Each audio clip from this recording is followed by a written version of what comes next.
why design matters. And I want to introduce you to two books. These books have a very similar title, but they are 50 years apart from each other. Written 50 years apart from each other. The one is Design for the Real World by Victor Papanek, and the other one is Design for a Better World by Don Norman.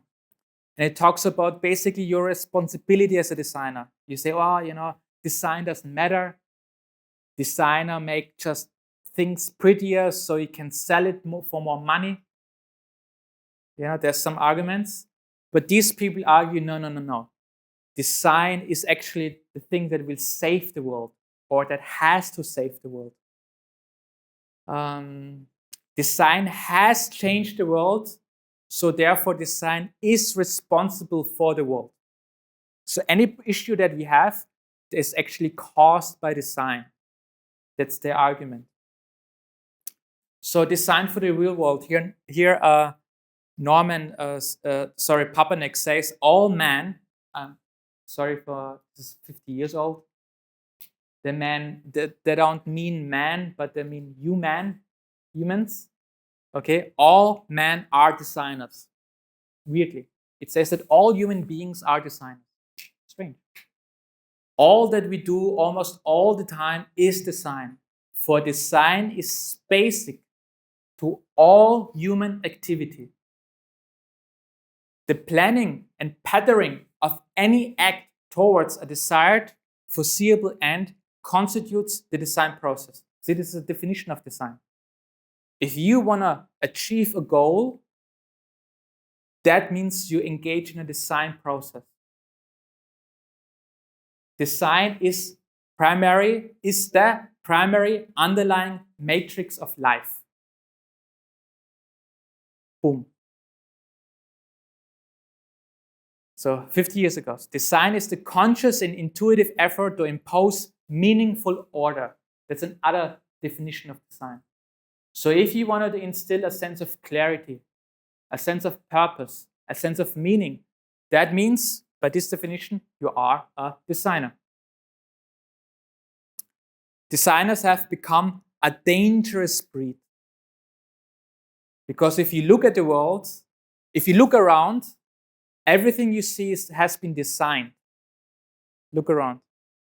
My clothes, this microphone, this building, the seats, the iPad in front of you, the notebook in front of you, the shoes you're wearing.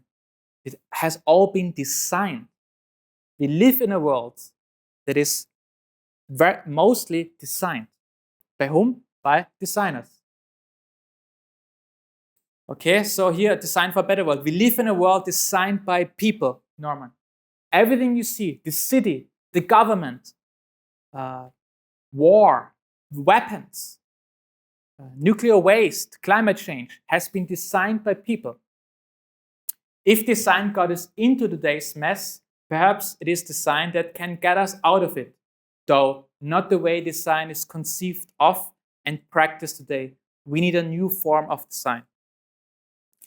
Design must change from being unintentionally destructive to being intentionally constructive. So we had for many, many years, maybe hundreds of years, a design process that worked towards an end, but it turned out that this end, as we deal with it today, is very destructive. So he says then we need a new way, a different way of designing to make it constructive, to make sure we live in a world that can continue living, that is sustainable. And that's your job. I'm old, and I retire. Not soon, but I will. But he's talking to you, because you are the next generation of designers. If you're not taking this challenge, who else? It's your responsibility as designers to fix the problems. Okay? So in a world designed by humans, human action lies at the root of all problems. Everything is designed by humans. That means all problems are the fault of humans. This is the bad news. But the good news is that's also the solutions. Now that everything is designed by humans, we can also design the solutions we need. That's the good news, the good message. Let that sit for a bit.